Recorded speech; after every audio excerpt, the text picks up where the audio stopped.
In December 2025, 18-year-old university student Henry Nowak was stabbed to death in Southampton. His killer was later convicted for murder.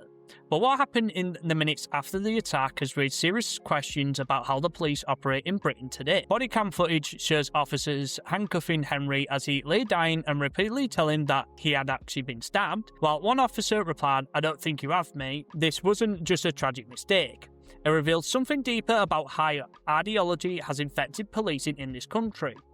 Today, we're looking at the legal implication and why real justice requires police to be truly apolitical.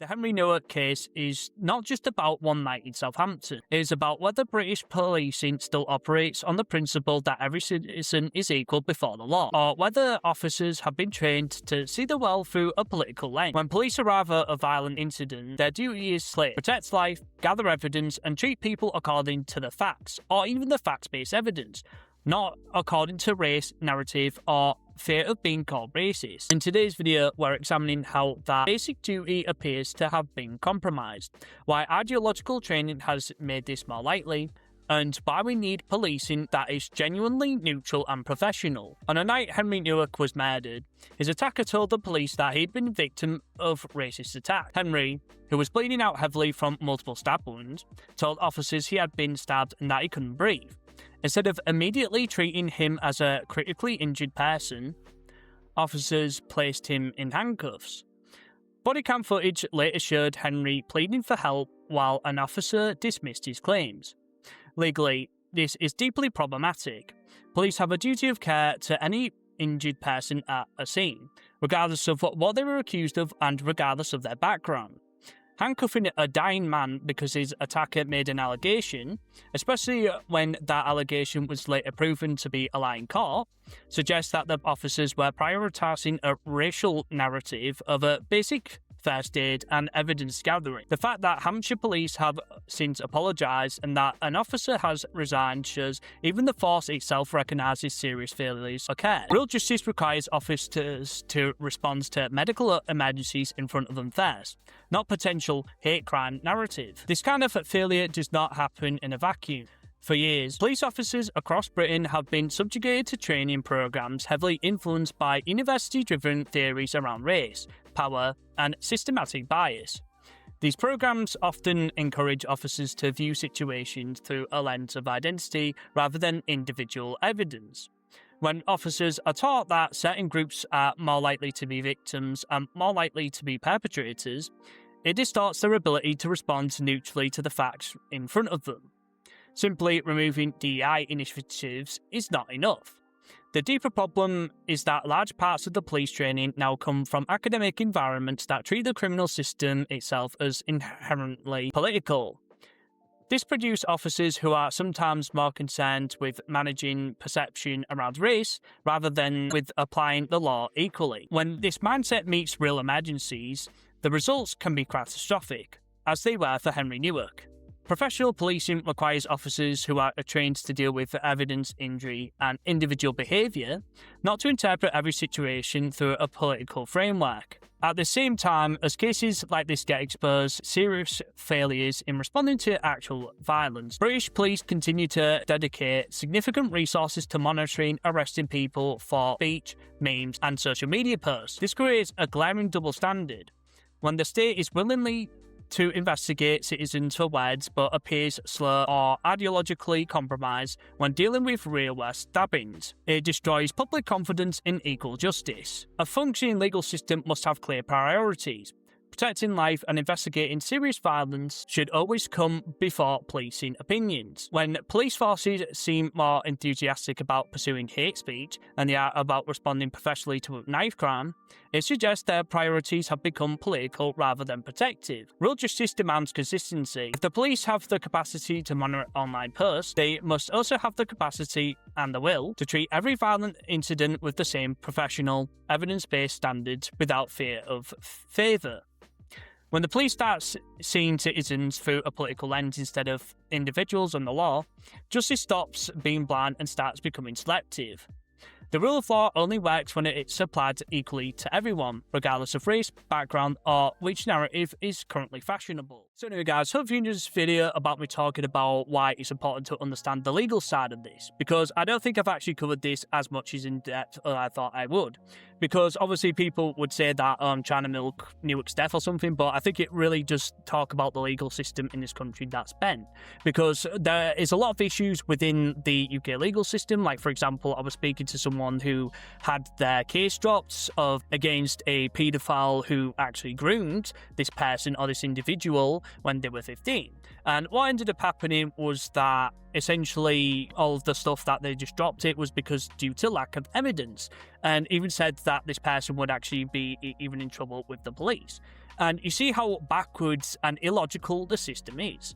And obviously, as something to note online, especially when it comes down to when you see a lot of footage like this. Like, for example, I saw this recent lad that was handcuffed and arrested for allegedly assaulting someone when he apparently went and pushed someone off him whilst he was trying to get off his e-scooter or something along those lines. The police officer ran over, put him and basically aggressively arrested him.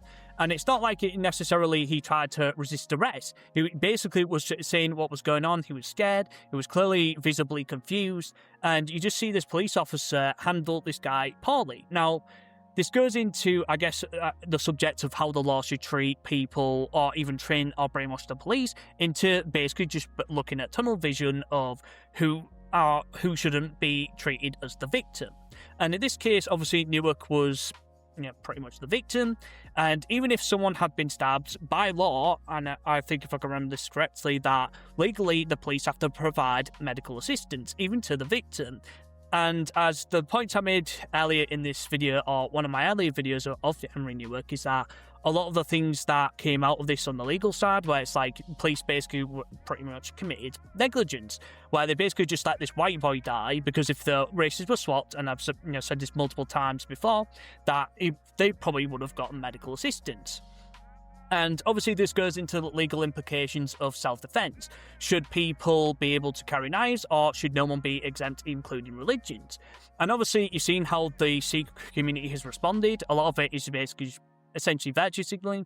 And obviously Sikhs now obviously aren't the biggest, because everyone thinks it's start Muslims. But when it comes down to this, there was a lot of things that came out about Digwa, about him being involved in gun crime, or allegedly. And even having, there's video of him, messing around with weapons, even, something with a firearm.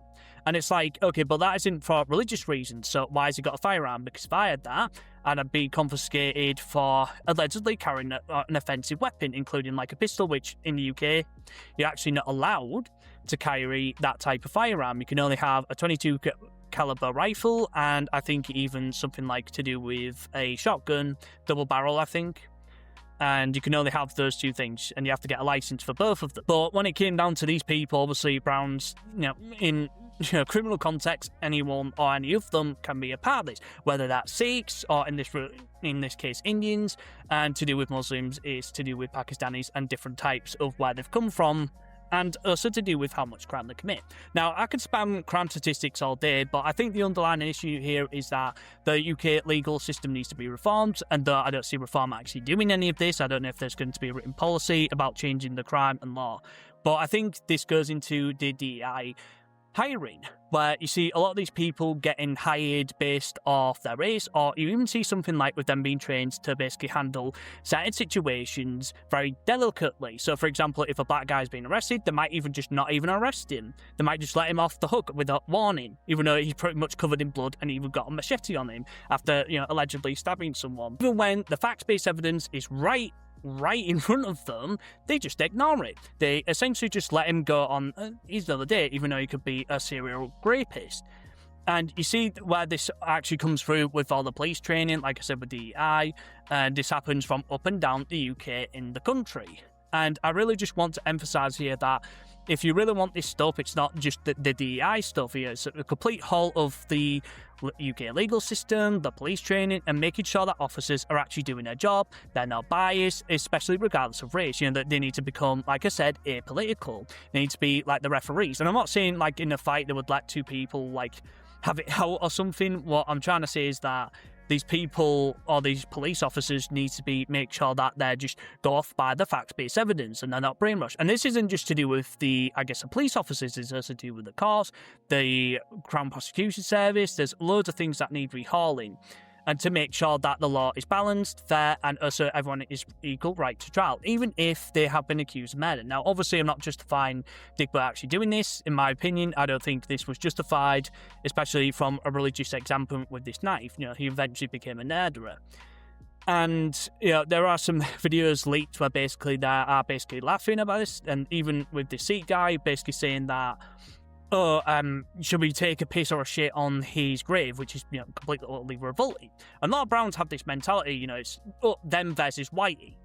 And again, I don't want to go, you know, to be a 48 and say a race war now, but I do think that these communities do have their own biases. So even if there were police officers, or in this case, the police officers were to help, like I made and said earlier, that they would pretty much be on the side of the foreigner rather than the native. And hopefully if you guys are understanding where I'm coming from, because, you know, looking at someone like Black Belt Barrister talking about this as well, the legal implications, and to do with religious exemption, and to do with what happened with people getting arrested for social media posts, like to do with Pete North. He got nicked for saying fuck a mass on the internet, which, you know, isn't an actual crime. And yeah, like I said, the whole UK legal system is backwards. And I forgot to mention someone as well, like to with Prime Bodge. He's had issues with the police and also how to legally defend yourself. Funny enough, I've actually finished that book, so hopefully maybe I might actually make a review of it, because there's lots of interesting stuff here, how to legally defend yourself and how to do different tactics with not just also to do with the police, but also to do with handling bailiffs, councils, and there's quite a lot of stuff that's very interesting in the book that I could talk about and review. And as well, if you want to go to the link in the description with links to my other channels and Discord as well.